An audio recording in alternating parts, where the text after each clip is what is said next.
Let's make an experiment. I'm going to give you 5 seconds to recognize, pause, and write in the comments section below which song is this. If you went over 5 seconds, you lost. Music is important. It can change your mood, your perception of the world, or it can even shorten your life by 25 years if you are a musician. And there are another 50 useless things to know about music. Let's start. Approximately 10,000 people attended the funeral of Hawaiian musician Israel Kamakawi Wowe Ole. Joseph Haydn, a classical music composer, composed a music piece in which the musicians gradually left the stage until 2 violins are left at the end. The first music streaming service hasn't appeared a couple of years ago, and not even in 1997.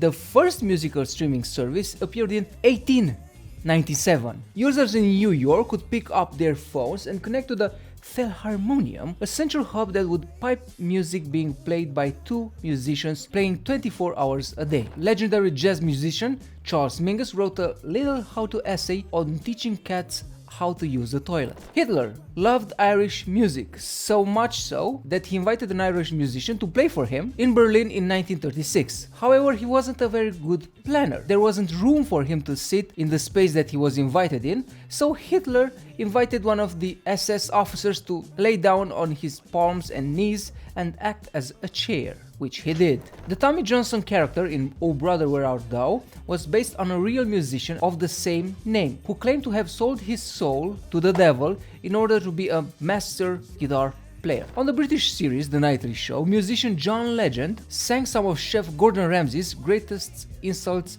including "How the f did you burn ice cream?"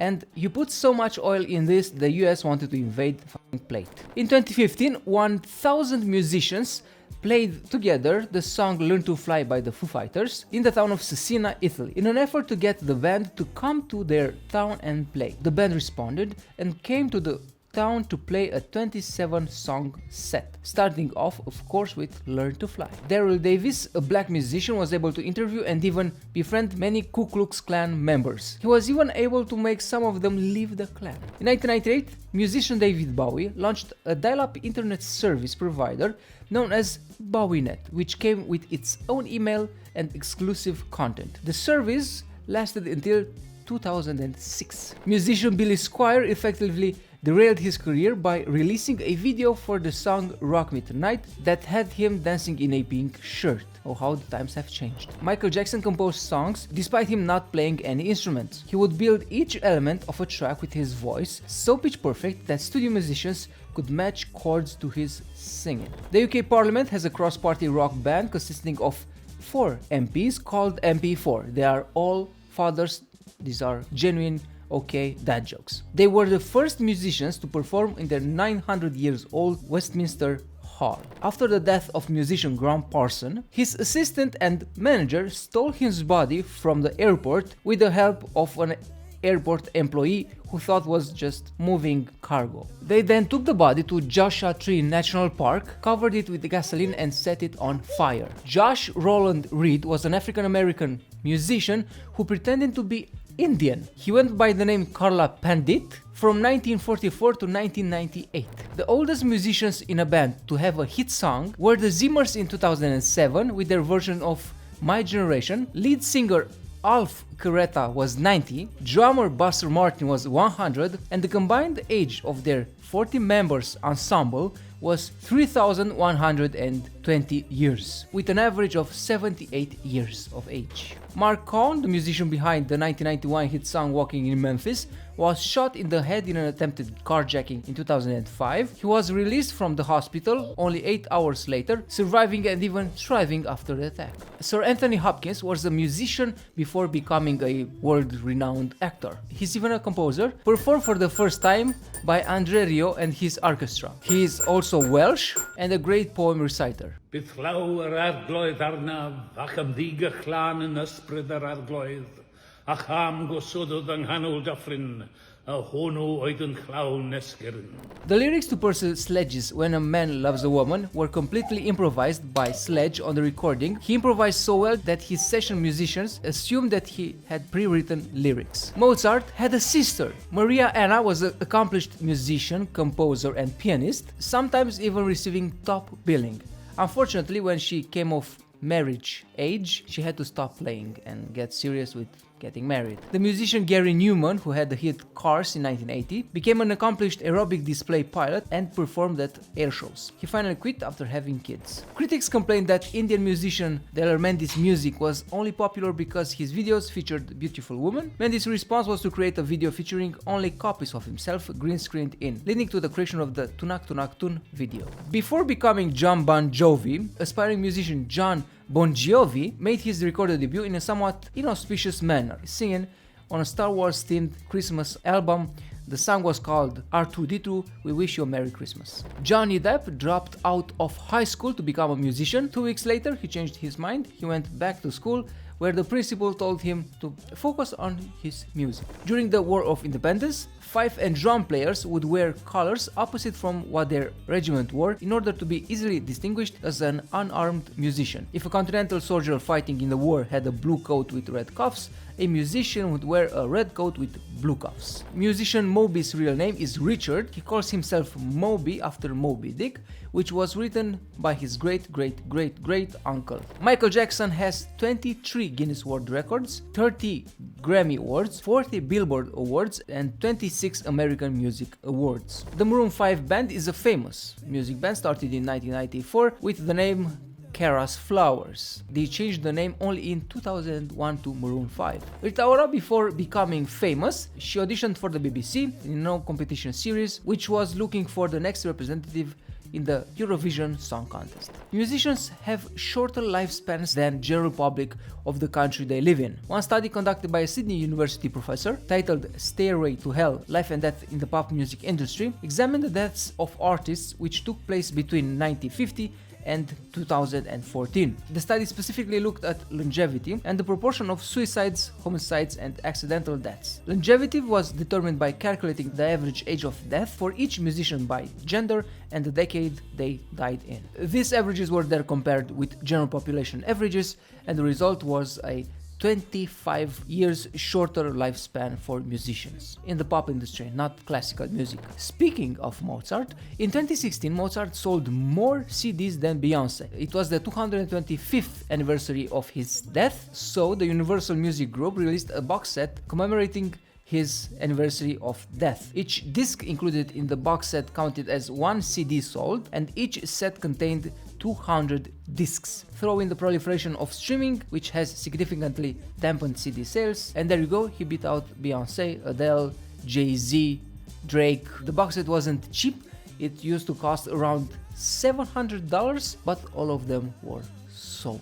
You might find this information or video entirely pointless, and you are in good companionship. Apparently, there are some people that feel nothing towards music. One study conducted at the University of Barcelona showed that 5% of participants didn't feel any emotion, any chills, or want to tap their feet when listening to music. They were tested, aren't animals or weirdos. They felt pleasures and feel pleasures from food, traveling, intercourse, and so on, and have no physiological or psychological issues, no more than other people. These were happy, healthy, active college students who just naturally felt nothing towards music. Still, other studies show that listening to music improves physical performance. Research has consistently shown that synchronization of music with repetitive exercise provides enhanced physical performance, helping people both work out for longer and train more efficiently. According to a study, participants who cycled in time to music found that they required 7% less oxygen compared to cycling with background not synced music. In other words, music provides temporal cues that have the potential to make more efficient use of physical energy. They work like a metronome. The beat is steady, so your running or cycling follows that beat and is more efficient. You don't walk faster, run faster to burn more energy, and you enter a trance. You are in the music, in the zone, and you are just going ahead. Rod Stewart is famous for hosting free concerts. He even hosted the largest free concert ever. He's not alone, there are others, but according to Guinness World Records, Rod Stewart's 1993 New Year's Eve concert on Copacabana Beach in Rio de Janeiro remains the most attended free concert that ever took place. An estimated 4.2 million people were in attendance at this performance. At the beginning, I started with an experiment. The song is Wannabe by Spice Girls, and it's called the catchiest song in the world. In 2014, a group of researchers from Museum of Science and Industry in England released an online test called Hooked on Music. It contained 1,000 quips from pop hits going all the way back to the 1940s, and it asked 12,000 participants to identify songs as fast as possible. They found that Wannabe by the Spice Girls was the catchiest song in the world. People were able to recognize it in under 2.3 seconds, while the average was 5 seconds. Finland has the most metal band troops per capita, with 53.5 troops per 100,000 people. In 2015, a Canadian astronaut named Chris Hadfield released, while in space, an album with songs recorded in space, in orbit. He was the first Canadian to walk in space, also a talented musician who went viral with a cover of David Bowie's Space Oddity. He spent 144 days at the International Space Station recording his 11 songs for his well-named album Space Sessions, Songs for a Tin Can. The British Navy uses Britney Spears songs to scare Somali pirates. Britney Spears released a lot of catchy songs. The Somali pirates have a strong dislike for Western music and culture, which make Britney Spears' song a perfect fit to make the bandits move as quickly as possible. In 1857, when it was released, Jingle Bells had another name. It was written by James Lord Pierpont. The original title was One Horse Open Sleigh, and it was meant to be sung for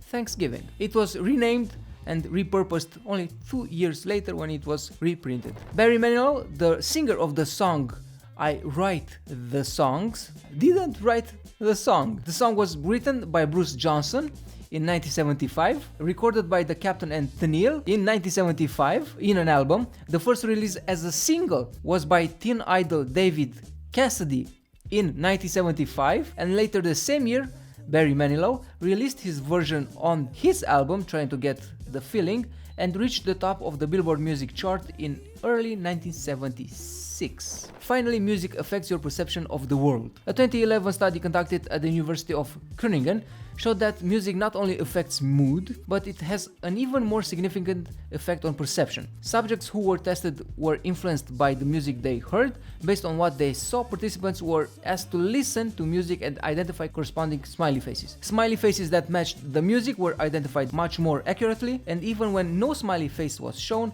the subjects thought they recognized a happy face when listening to happy music and a sad face when listening to sad music. If you were to subscribe, give a like, comment, share this video, you would give me a happy face. You can hit the dislike button and give me a sad face, but I'm not that shallow, you can do whatever you want. Don't forget to share, like, subscribe, hit the notification button. I'm very glad to see you here. Of course, I don't actually see you. I see the subscriber number growing with each passing day. It's a small number, but it's more meaningful. I'm Alex, and until next time, beware of falling apples.